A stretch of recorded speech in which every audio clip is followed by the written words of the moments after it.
Olá, concurseiro, concurseira! Chegamos no ar mais uma dobradinha do Prova Atualidades, mas hoje formando um trio, o craque da redação. 35. Sempre bem.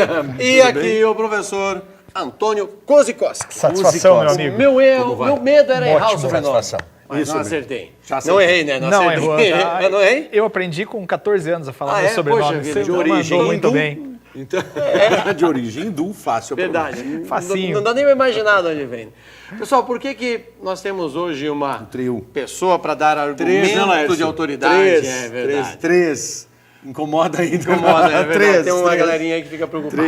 Três. Olha, o tema que nós separamos para discutir com vocês é o Pacto Federativo, ou o Novo Pacto Federativo.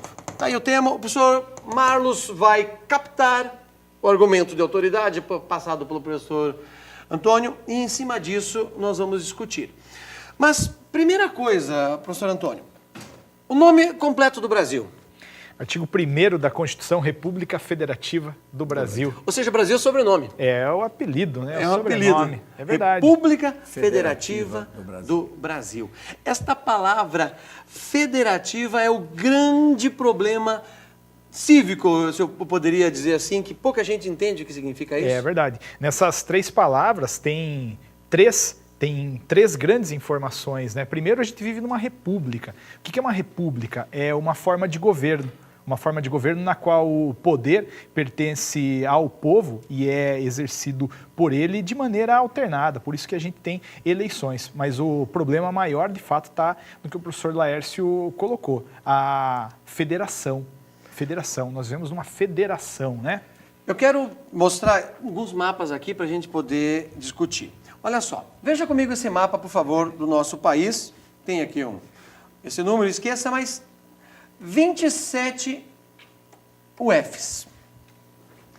5.570 municípios. Olha só a ecografia, você não sabe se é pé ou menina. Esse aqui é o maior município do mundo, é maior do que muitos países, Altamira, no Pará. Os municípios também são UFs, né? Sim. 5.000 UFs pensando em municípios e 27 pensando aí nas unidades federativas, sabendo que são 26 estados e o Distrito Federal. O que tem a ver esses 5.570 com as 27 unidades federativas? Como é que isso forma uma federação? Então, a federação, a palavra federação vem de aliança.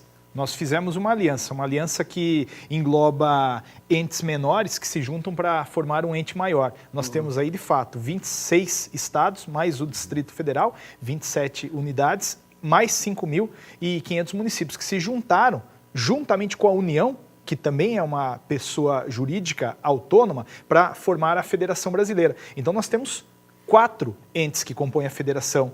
Temos os municípios, temos o Distrito Federal, temos os estados e temos a própria União. Os 4 se juntam para formar esta República Federativa do Brasil, cujo mapa foi aí colocado. Sr. Marlos, por que esse tema, numa redação, é extremamente relevante? Em princípio, Laércio, porque poucas pessoas dominam essa temática. Sim. O ano de 2015 é um ano emblemático, você que está nos acompanhando. Entenda assim, emblemático mesmo, porque o Congresso Nacional tem desengavetado uma série de projetos de lei, de estudos, enfim. O Congresso, sob a batuta de Eduardo Cunha, tem feito uma série de mudanças e surgem, no espectro de atualidades, situações como o Pacto Federativo, que muitas vezes fogem mesmo ao domínio daquele que está se preparando para um concurso. Até porque há uma série de ineditismos quanto a essa temática e o que vai se discutir para uma renovação desse atual formato que vocês dois apresentaram. Desse escopo, desse desenho do nosso mapa e de como nós funcionamos como unidade. Claro que, para que o indivíduo escreva um bom texto, e o convite do nosso nobre colega aqui é muito relevante, porque ele também nos trará, na aula de hoje, um olhar jurídico acerca dessa situação de comunhão entre municípios e estados para que o nosso todo federativo funcione e a nossa República Federativa se cumpra. Senão nós continuamos desgovernados como um trem que perde, que um vagão ou outro acaba descarrilando. Essa primeira parte que o professor Antônio coloca é fundamental para uma introdução de uma Sem redação. dúvida. Você vê uma introdução sobre o Pacto Federativo? Não, e o que você falou também, Léo, é importante que se tivermos alguns números, mesmo que o aluno não decore naquele momento, que ele não lembre, assim, mas que de ele tem 5 uma mil dimensão, municípios, tá bom. Então ele vai usar uma expressão partitiva na redação, ele vai dizer assim, aproximadamente, algo em torno de, próximo a. Quer dizer, ele usou uma expressão partitiva e ele já faz com que qualquer corretor da banca o respeite, porque ele tem dimensão, ele só não tem um número pontual, porque ele tem muitas informações, mas se ele disser aproximadamente em torno de 5 mil, um pouco mais de 5 mil, pronto, ele ganhou o corretor da banca. Eu vejo o professor Antônio e o professor Marlos na sala de aula, ensino médio e na faculdade. Há alguns momentos eu uso o termo República Federativa do Brasil. Eu percebo que as pessoas... Como assim, República Federativa?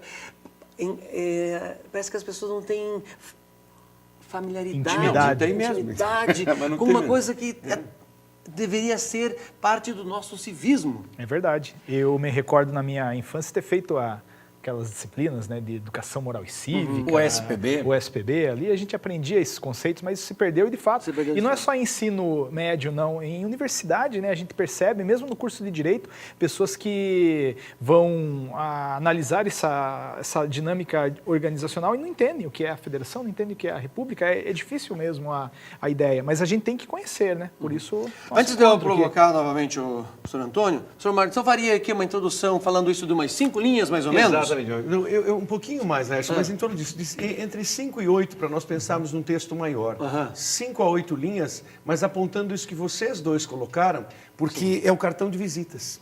É mostrar para a banca examinadora que você já sabe sobre o que discorrerá para defender a sua tese, para construir a sua dissertação argumentativa e, respectivamente, a sua tese. Mas é bem isso, ter essa dimensão do que significa a temática e iniciar a exploração dessa temática. Reginaldo, então volta para mim os 2 mapas. Então eu preciso mostrar, em forma de texto, que eu conheço essa cartografia das 27 unidades, sendo 26 estados ou Distrito Federal, e os 5.570 municípios. Lembrando que a única das unidades federativas que não pode ser dividida em municípios, que está na nossa Constituição, é o Distrito Federal. Que dentro do Distrito Federal existe um poder, não sei se eu posso dizer assim, me corrija, duplo, que quem governa no Distrito Federal assume tanto o poder do prefeito como o poder do governador, recolhe os dois tributos? Exato. O Distrito Federal ele é um ente federativo bem atípico, porque ele envolve particularidades de município e de estado. Então, nós temos ali, de fato, numa única pessoa, as atribuições de prefeito e de governador. Mas é claro que a gente chama ele de governador, né? Agora, a gente tem que colocar isso de maneira também bem determinante, que nesta federação brasileira, além dos municípios, além dos estados, além do Distrito Federal, tem também a União. A própria União. O que é isso? A própria União. É difícil a gente visualizar a União. É algo abstrato, praticamente. Porque a divisa territorial da União coincide com a divisa da República Federativa Brasileira. Ou seja, você esquece aquela divisão interna de estados e municípios e vira só... E considera uma só. Só que esta uma só, juntamente com as demais, formam a República. Tem um artigo na Constituição, que é o artigo 18, ele fala que a organização político-administrativa do Brasil compreende os municípios, os estados, o Distrito Federal e a própria União. E os 4 juntos formam a República Federativa do Brasil. Então esses 4 itens têm que aparecer na redação do nosso aluno. Sem dúvida. Aí é que está a importância dessa aula, desse momento, para você que está nos acompanhando, nessa triangulação, para que esses argumentos possam substanciar teu texto. É isso que você, é esse recheio, é essa representatividade, são esses temperos todos que farão com que o seu texto tenha qualidade. E é justamente aí que nós passamos de um patamar risível, não é, porque, professor Kozikowski, porque é normal num texto assim aparecer um tema como esse Pacto Federativo. Você tem, e esse número aqui não é hipotético, ele é real, de cada 100 redações, você terá 90 delas que estão assim no plano do achismo. Sofrível. É verdade. Do achismo, acho, né? Porque agora, 10 delas, ou aí vamos trabalhar oscilando, aí 10, 15 delas são abalizadas. Só que essas é que conseguirão uma pontuação maior e pleitearão uma vaga. Provavelmente o cara que vai ser aprovado. Exatamente. Posso trazer então mais um argumento? Diga lá. Para a gente colocar na nossa redação. Essa República Federativa do Brasil é indissolúvel, né? É indissolúvel. Então a gente não pode pegar. Ou seja, aquela história, o Sul é meu país, não existe. Não dá.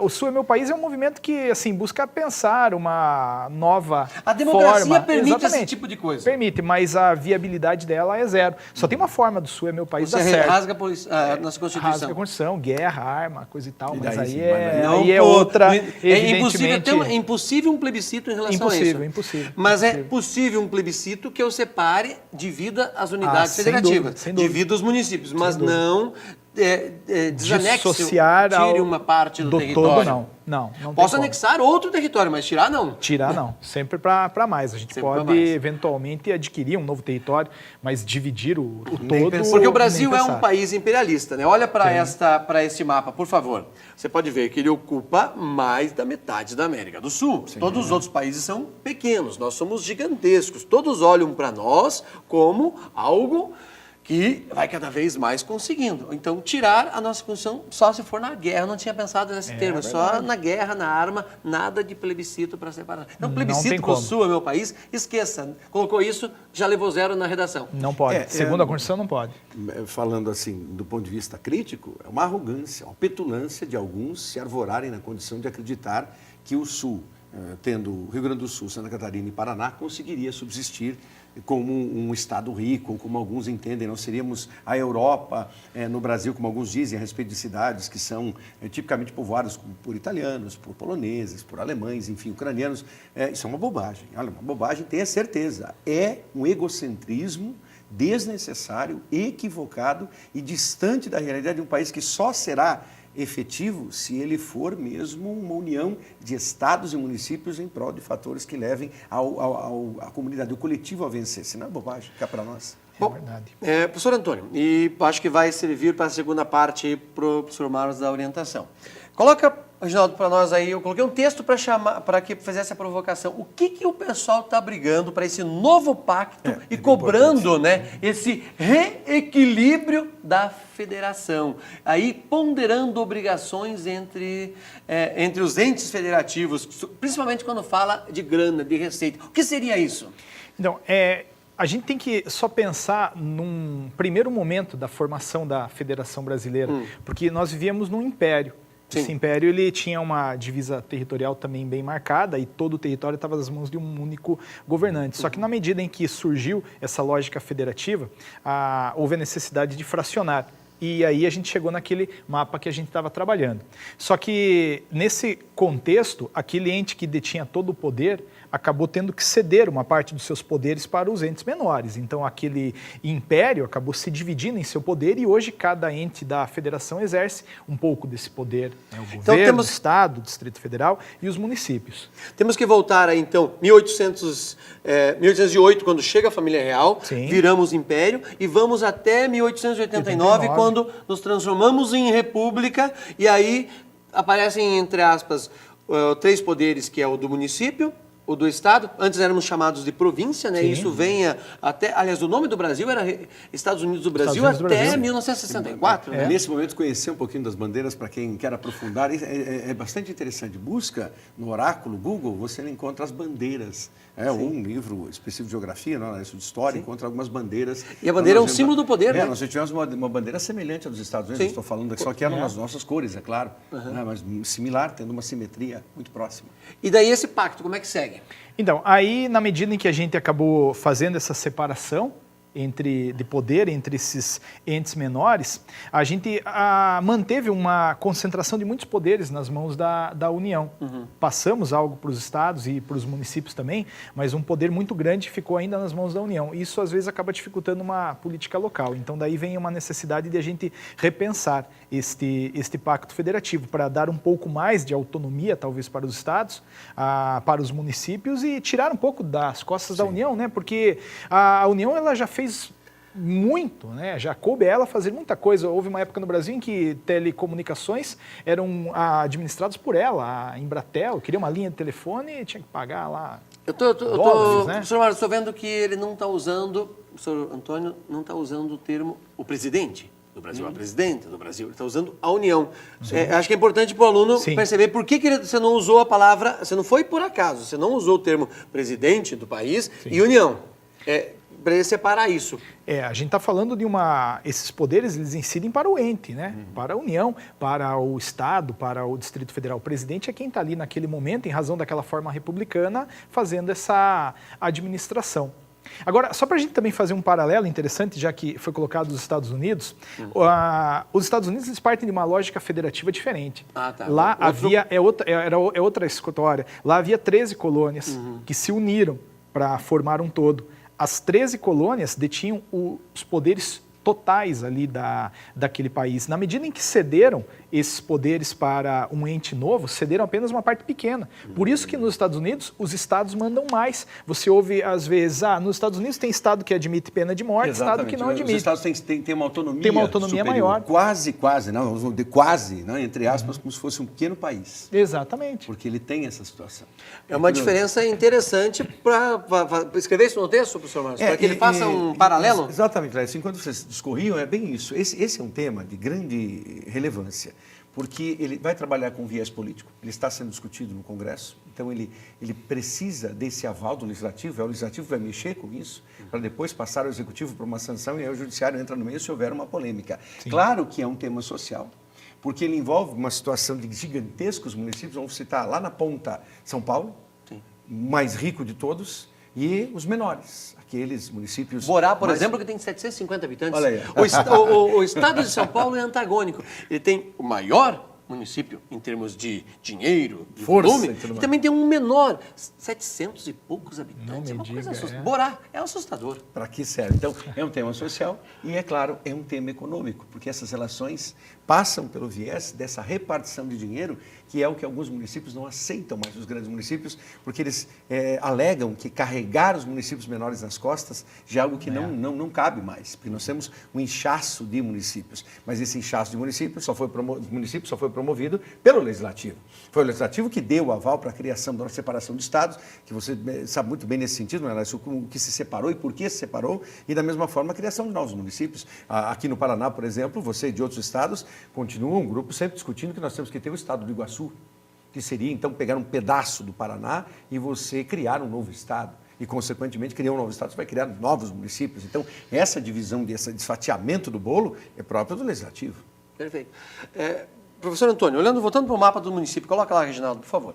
Até menos de 20 anos, nós tínhamos metade dos municípios que vocês estão vendo aí. Sim. E uma das broncas hoje do pacto está por essa redivisão. Mas ninguém está discutindo, pelo que eu vi nesse novo pacto, eliminar esses 58 mil vereadores que nós temos em nosso país. Porque talvez esse seja o caminho? Também. Seria uma boa. A gente melhorou, porque houve uma época no Brasil em que havia uma falta total de critério de definição do número de vereadores e de criação de municípios.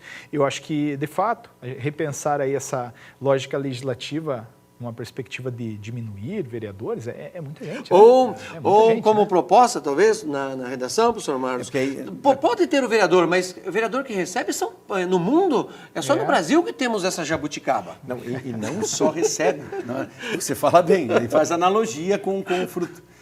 Não só recebe, mas esse parlamentar, esse vereador, dos mais de 5 mil municípios, eles têm estruturas.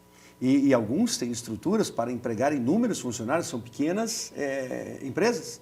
Só que são empresas, muitas vezes, ruins. São temerárias, porque não produzem nada. Na maioria das vezes. Exemplos de que o vereador, nos seus 4 anos de mandato, conseguiu produzir o quê?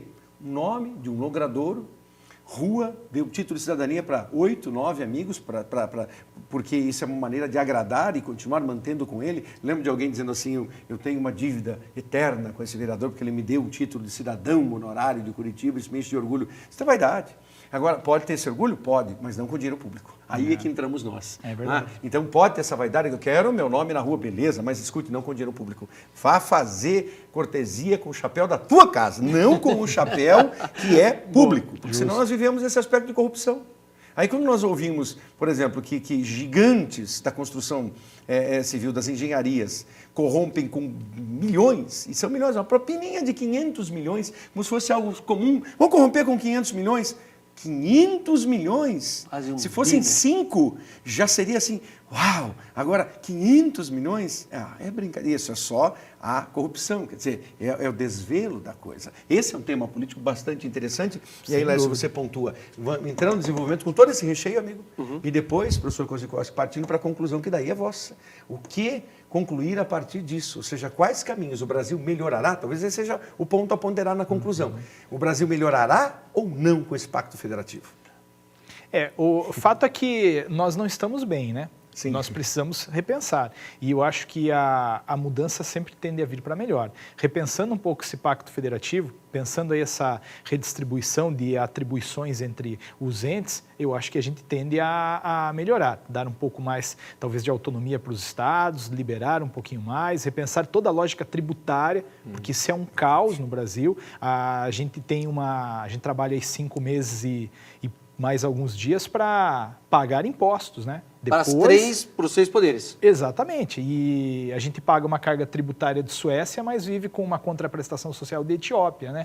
Então essa... De Djibouti. Exatamente. A Belíndia volta à cena. Justo, Bélgica e Índia volta à cena. exatamente. Isso é um termo que representa bem aí a nossa realidade tributária, e social e econômica, como se E colocou. uma questão de ensino, né? As pessoas precisam perceber que entender o nome do nosso país não sem é algo dúvida. banal.